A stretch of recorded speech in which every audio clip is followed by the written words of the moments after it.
representa es el lugar donde se concentra el centroide de toda la rigidez de cada entrepiso.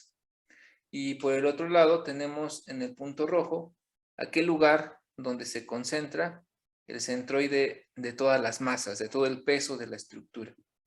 A esa diferencia que existe, bueno, este procedimiento, esta manera de calcularlo, se denomina mediante un procedimiento estático y se denomina excentricidad estática, ¿sí? Ahora bien, ¿qué nos dice esta condición? Pues que la fuerza sísmica de cualquier estructura se va a idealizar que se concentre en este punto rojo, es decir, en el centro de masas. A ese centro de masas va a asociarse la fuerza sísmica. Y en el centro de rigidez se va a asociar la fuerza resistente sísmica, que vamos a denominar cortante sísmico, ¿sí? Como verán, con esta diferencia de fuerzas, voy a copiar la planta, voy a limpiarle un poquito acá ahí, estos son de 1 a 2, aquí están, son los suyos. Profesor, buenas tardes, disculpe. Dígame, Axel. Sí. Bueno. Sí, dígame.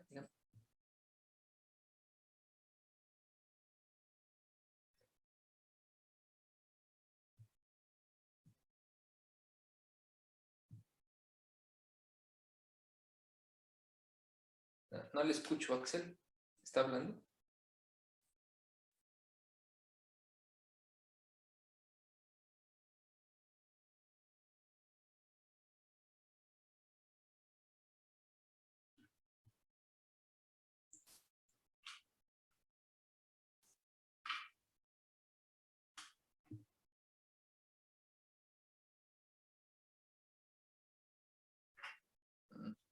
¿Alguien escucha lo que dice su compañero Axel? No, no se escucha.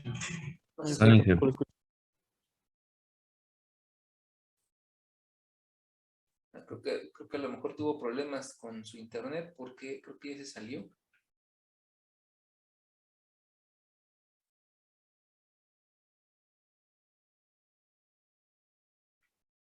Bueno, algo me estaba comentando, ¿verdad? Pero no. Ya no está, ya no lo veo. Morales, Guadalupe. Desconectó, ingeniero. Sí, ¿verdad? Se desconectó. Sí, ya no. Sala de espera. Está Pantoja nada más. A ver, bueno, ya entraron los demás. A ver si ahorita regresa Axel. Bueno, les comentaba entonces, ya limpié un poco la planta. Les comentaba entonces que este punto, el rojo que tenemos aquí indicado, es el centro de masas, ¿verdad? Así dice, indica el centro de masas. Y el punto amarillo indica el centro de rigidez. ¿Qué significa esto? Bueno, que para las componentes de la fuerza sísmica que vamos a evaluar, es a lo que va encaminado esto ahora, es precisamente calcular un efecto de torsión. Bueno, voy a representarlo así. Voy a pintar aquí.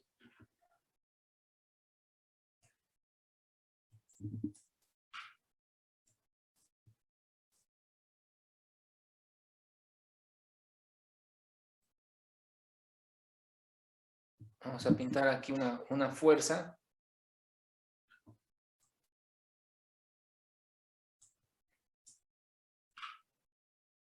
A lo mejor me pasé. Creo que sí está bien.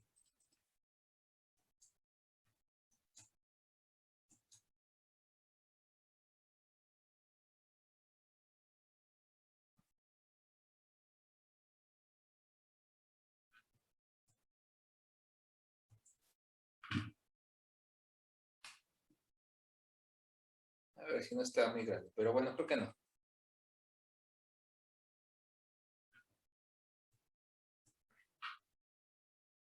Bueno, vamos a pensar que esta es la fuerza sísmica, ¿no? En la dirección X. Entonces, como fuerza, ya vamos a considerar que se concentra esta en el centro de rigidez. Digo, perdón, en el centro de masas. A ver qué me dicen acá. Bueno, a ver, ahorita le contesto a Martín. O sea, es que eso fue la clase pasada y les decía que depende cómo calculan la rigidez. Ahorita ahondo en eso, déjenme cambiar el color de la flecha.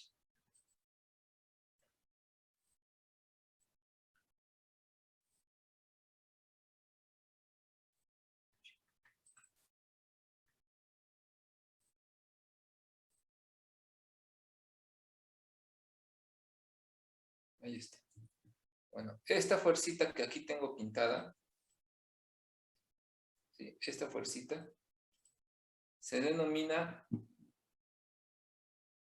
centro de masas, ¿verdad? Y esa fuerza es la fuerza sísmica, ¿verdad? Para que haya equilibrio en esta dirección, o sea, en la dirección horizontal, pues lo que podemos asegurar, bueno, lo que podemos considerar es que hay una fuerza que equilibra, que es la amarilla, que se denomina cortante sísmico, ¿sí? Entonces, lo usual, lo característico de esto es que se representen así.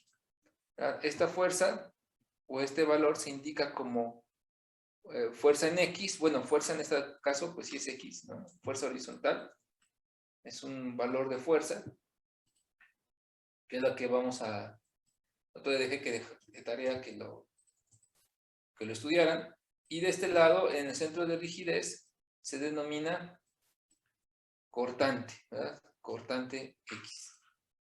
Bueno, hasta acá creo que no hay ninguna duda, me parece. Ahora, bueno, me estaban preguntando. Se toman en cuenta las vigas, a ver. Ya les comenté que, o si se toman en cuenta, ya les dije que la rigidez depende de todos los elementos que estén ubicados en los entrepisos y que aportan rigidez lateral a una estructura, ¿sí? Entonces, desde este punto de vista, pues no, ¿verdad? ¿Por qué? Porque se trata de los elementos que están ubicados, los elementos estructurales ubicados en los entrepisos, ¿sí? Los que aportan rigidez lateral. Ahora, cada nivel donde están concentradas las masas, dijimos, lo vamos a considerar un diafragma rígido, ¿sí? Entonces, las traves, junto con la losa, forman un elemento, una superficie sumamente rígida en su plano. Entonces, bueno, respondiendo a la pregunta, Martín, o sea, ya las tomamos en cuenta, ya dijimos que las traves forman parte de un sistema de piso infinitamente rígido o muy rígido, ¿sí? Entonces ya están incluidos ahí. Ahora bien, hay ocasiones, ¿no?, que depende también cómo calculan esta rigidez. Y les comenté en las clases pasadas, teníamos 3 procedimientos al menos. El cálculo de la rigidez mediante procedimientos matriciales y procedimientos, digamos, matriciales, pero simplificados como el de 12 EI entre H cúbica. O tenemos los métodos numéricos como las fórmulas de Wilbur, donde para calcular la rigidez lateral necesitamos echar mano de las traves que van incluidas en esas fórmulas. Es un procedimiento numérico. O podemos hacerlo de manera asistida con algún programa de cómputo, ¿sí? Bueno, esas son las tres metodologías para calcular la rigidez.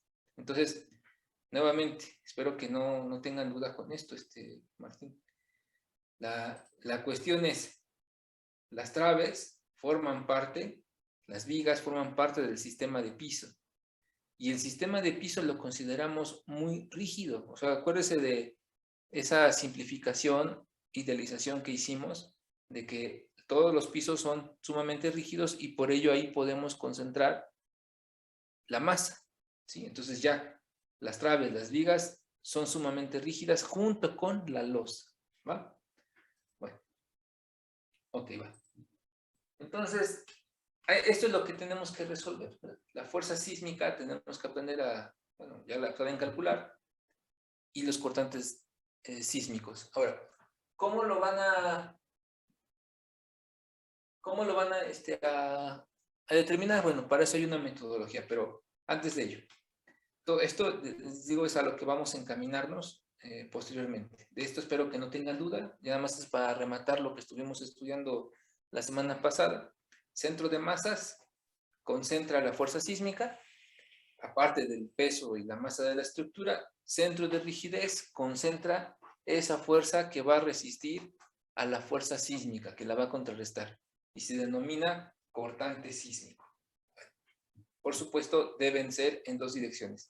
Y como ven, tenemos ahí unas excentricidades. Esas excentricidades, que es la diferencia de ubicación entre el centro de masas y el centro de rigidez, se denominan excentricidades estáticas. Y son dos desde el punto de vista ortogonal, de acuerdo al sistema de referencia que tenemos. Bien, ¿preguntas hasta ahí? No entiendo. Ok, va. Déjenme. Stop, ¿dónde está el stop? Aquí está.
Bueno, vamos a ver ahora esto de cuánto vale el factor de regularidad. ¿Cuánto vale? Entonces, finalmente, lo voy a apuntar acá, en la hoja.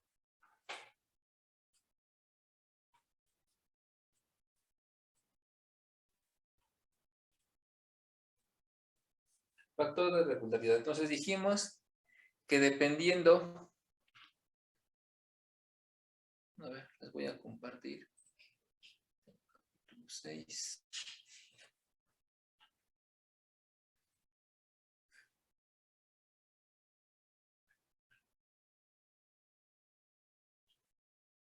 Ahí está, ¿no? Entonces tenemos el inciso A, el inciso B y nada más. Para las estructuras regulares, digo el 8.2 y el 8.3. Entonces, el factor de regularidad. Tenemos la primera, pues es que la estructura, ¿verdad?, es regular. Luego, que la estructura sea irregular o que sea fuertemente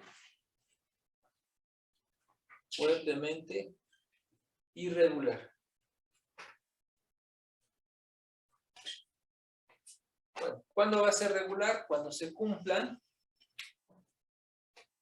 todos los requisitos del inciso A al K, ¿verdad? Entonces vamos a pintarla aquí, ¿verdad? Cumple requisitos del inciso A hasta el inciso K, todos. Luego tenemos irregular. Entonces, irregular, si no satisface, ¿verdad?, si no satisface uno o más de los requisitos, ¿verdad? Dice,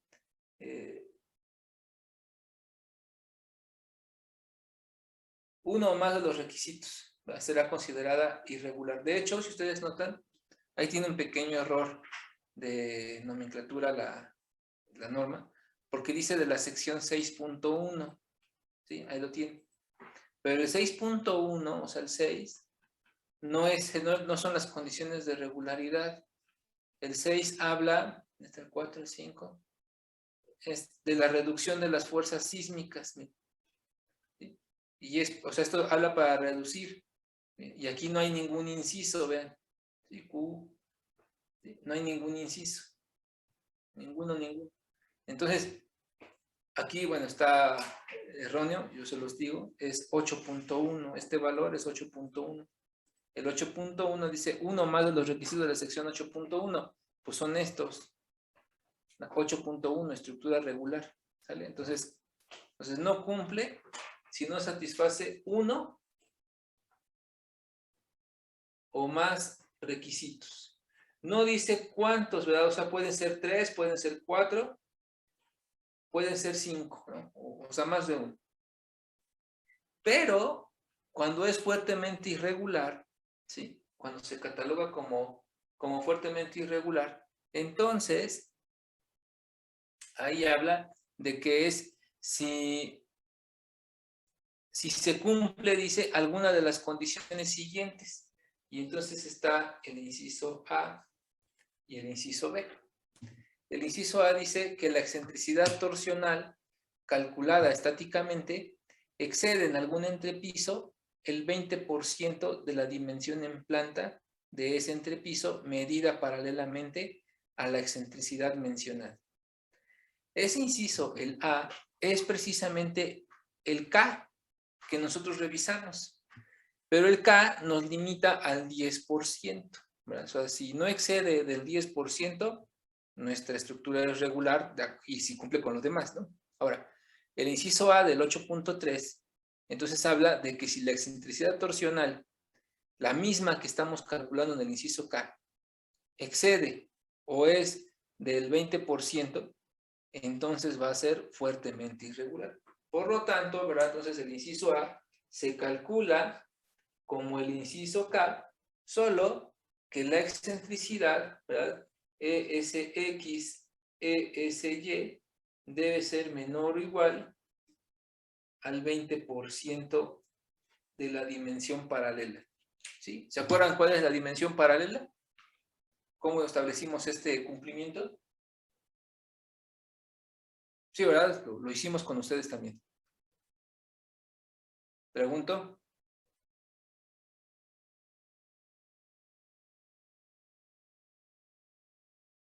Jóvenes. No, Ince, yo no recuerdo, la verdad. ¿No?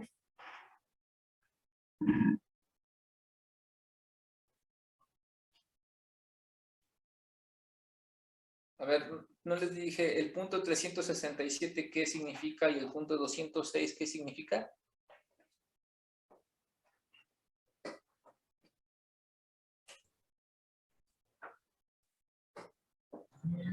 Son las distancias que hay de punto a punto, ¿no, Inge? Ajá, pero que esos corresponden a la excentricidad. ¿No lo dije? Son las Sí. excentricidades, creo, de X y Y. Bueno, yo recuerdo que lo dije, pero pues puede ser que no. Que tienen punto 367 ustedes. A ver. Está el vacío.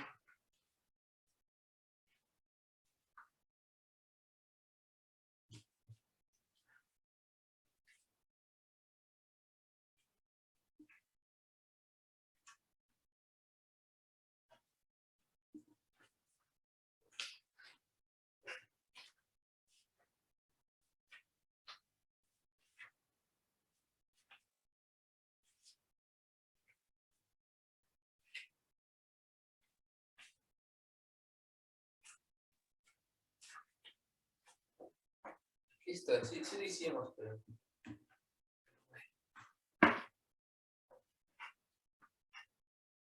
Aquí está, aquí lo dije.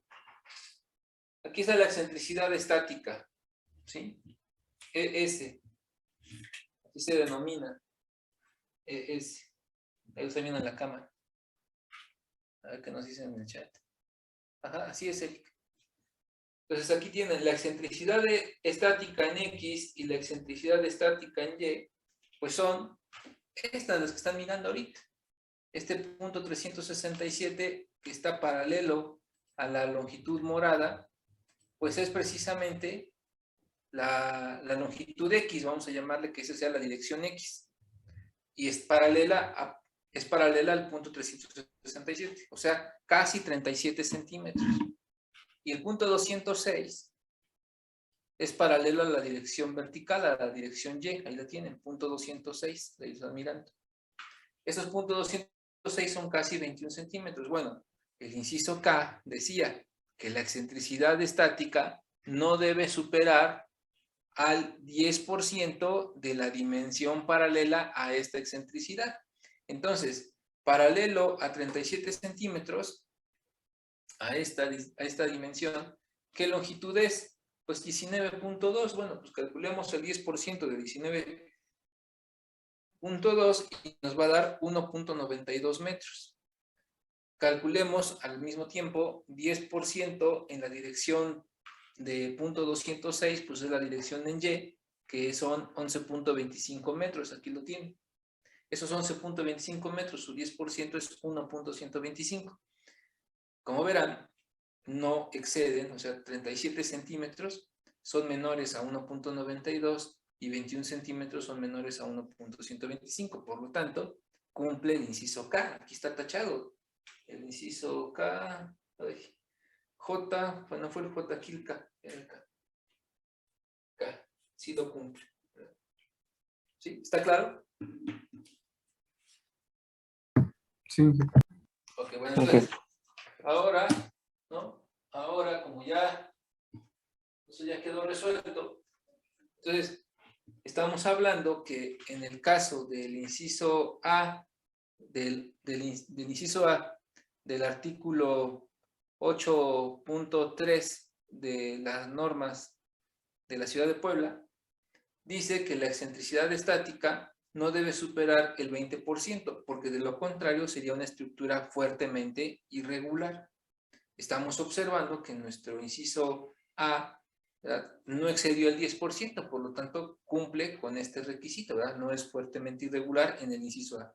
Y el inciso B, vamos a verlo ahora, el inciso B dice que la rigidez o la resistencia al corte de algún entrepiso, ¿verdad?, excede en más del 100% a la del piso inmediatamente inferior.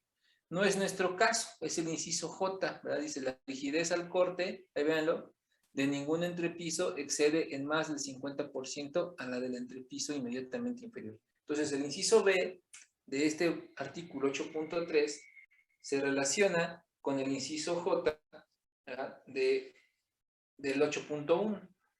¿Qué es lo que dice? Bueno, que la rigidez lateral, ¿verdad?, K, vamos a pintarle lateral, ¿verdad?, debe ser menor o igual, bueno, en este caso la excede, ¿verdad? Dice, de algún entrepiso excede más del 100%, ¿verdad? Es mayor al 100%, ¿verdad?, de la rigidez de la K lateral, la rigidez del piso inferior, ¿no? Del piso inmediato inferior. Vamos a ponerle aquí inmediato inferior. ¿Vale? Nosotros en el análisis que hicimos nos dimos cuenta que la rigidez del entrepiso 2 es igual a la del entrepiso 1. Son las mismas columnas, la misma geometría, la misma cantidad, mismo concreto, por lo tanto la rigidez fue igual. No se atentó contra este inciso, ¿va? Bueno, pues entonces esta categorización de regular, irregular o fuertemente irregular, ¿verdad?, la vamos a encontrar en el artículo 6, precisamente. Y lo voy a subrayar aquí momentáneamente. Dice, aquí habla de un factor de reducción, de esto lo vamos a hablar ahorita más adelante. Dice, se va a multiplicar por 0.9 cuando se cumpla, cuando no se cumpla, 0.9 cuando no se cumpla, dice ahí, cuando no se cumpla uno de los requisitos A al K del capítulo 8. Pues, ¿cuáles son esos? Pues es la estructura regular, ¿verdad? Por lo tanto, si no se cumple uno, ¿verdad?, o sea, entonces tenemos que es irregular. Si no se satisface uno o más requisitos, ¿verdad?, entonces el valor de este factor que vamos a denominar factor de regularidad, en este caso va a ser factor estructura irregular y estructura fuertemente irregular. Entonces, en este caso es 1, vale la unidad, 1, el factor. En este caso, cuando es irregular, cuando no se cumple uno o más requisitos del A al K, entonces va a ser 0.9. Eso es lo que dice allí. Y cuando sea fuerte en 0.9, dice ahí, o por 0.8, dice, si no se cumple con 2 o más de dichos requisitos, o sea, 1.9. Más de 2, aquí como lo dice, o más requisitos, entonces, 0.8, ¿vale? 1.9, más de 2, más requisitos, 0.8. O 0.7, cuando la estructura sea fuertemente irregular. Entonces aquí tenemos 0.7. Entonces, si no se cumple un requisito de la al K, 0.9. Si no se cumplen más de 1, o sea, 2 o más, 0.8. Y si específicamente el J y el K tienen esta complicación de que excedan al 20% de la excentricidad estática o exceder al 100% de la rigidez lateral los pisos inmediatamente inferiores, entonces va a ser 0.7. ¿Me explico hasta allí? Factor de regularidad.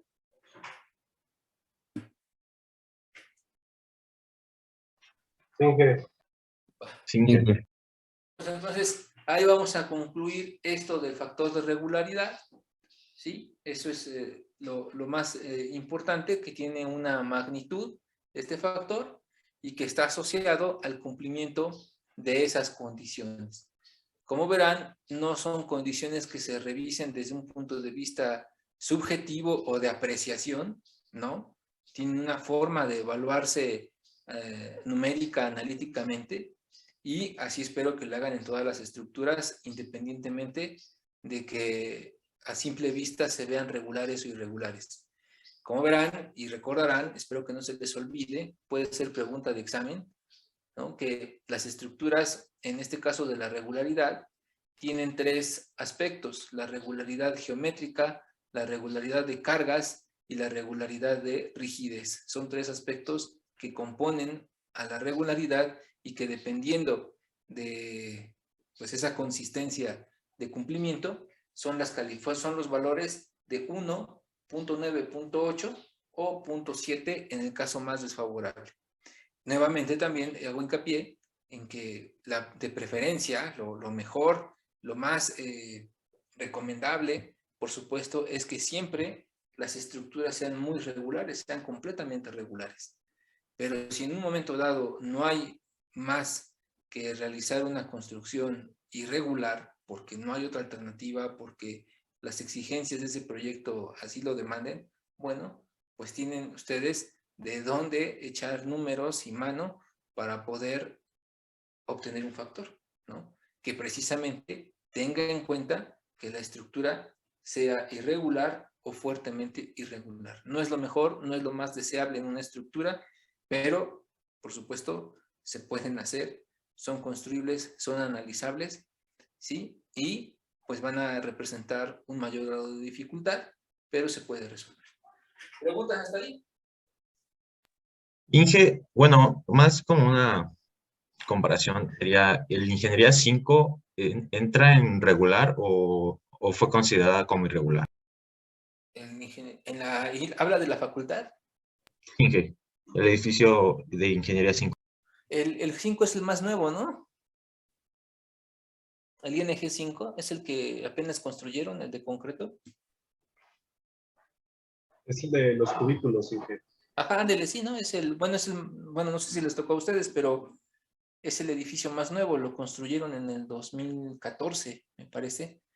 2014 creo, lo construyeron, lo empezaron a construir, entonces es el edificio más nuevo que tenemos en la facultad.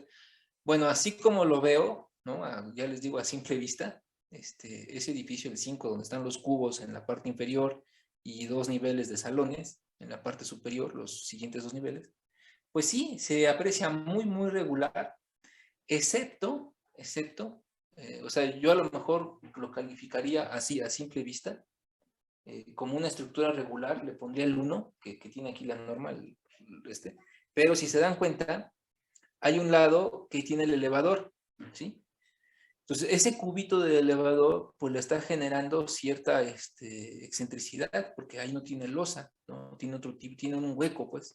Entonces, a lo mejor sería irregular, a lo mejor, en lugar de a lo mejor va a estar en un punto 9 o punto 8, porque de ahí en fuera, si ustedes ven, hay mucha simetría en ese edificio, ¿sí? Tiene la parte de las escaleras a ambos costados, las escaleras son metálicas, están, digamos, adosadas a la estructura, no son parte de la estructura en sí, sino están adosadas. Hay los mismos salones a ambos costados, los mismos vestíbulos en cada nivel, y en la parte de inferior, pues ni se diga, ¿verdad? Son solamente una estructura de marcos y columnas, de columnas y traves, que hacen apreciar a la estructura muy regular. La fachada incluso es un elemento que está también adosado, es decir, es una carga adicional, ¿no? No es parte de la estructura. Por lo tanto, pues yo pensaría que debe estar en esta, a lo mejor es punto 9 o punto 8 quizá. La categoría quizá no cumpla algún aspecto de los incisos que tenemos allí. Es lo que me animo a comentarles, simplemente haciendo uso de ese edificio así como lo veo. Seguramente punto 9 a lo mejor habrán obtenido, o punto 8. En ocasiones, ¿verdad? Por eso les digo que no puede ser tan subjetivo esto, sí tiene que ser analizable, o sea, hay que hacer los números, pero como les digo, es un edificio exclusivamente salón de clases, y si ustedes observan, hay mucha simetría en ese edificio, ¿verdad? Fue diseñado, fue analizado por algunos integrantes integrantes maestros de la facultad, que pues tienen mucha experiencia en el ámbito de las estructuras, seguramente quisieron dotar en ese edificio de la mayor regularidad posible, que es lo que le da pues ese carácter de menor complicación en el comportamiento estructural y de mayor certeza en la distribución de las acciones y la respuesta de la estructura. ¿Va? ¿Sí está claro? Inge, Dígame.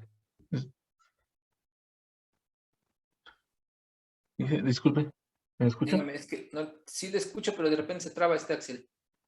Bueno, pues disculpe, es que me sacó porque, bueno, se me fue de internet. Solamente quiero preguntar, ¿dio alguna indicación así durante clase? Pues no, solamente terminamos la explicación. Mañana vamos a continuar con este factor oral Q. Ya se nos va a acabar la hora, pero pues ya sería todo por hoy. Nos vemos mañana con Ok, el factor de ductilidad. gracias. Mañana vamos a abordar el problema de la ductilidad. Nos Ok, vemos, gracias. jóvenes. Que estén bien, que estén bien. Coméntenle a Axel lo que vimos hoy, por favor. Mañana, Inge. Gracias, buen día. Hasta mañana. Hasta mañana, Inge. Hasta mañana.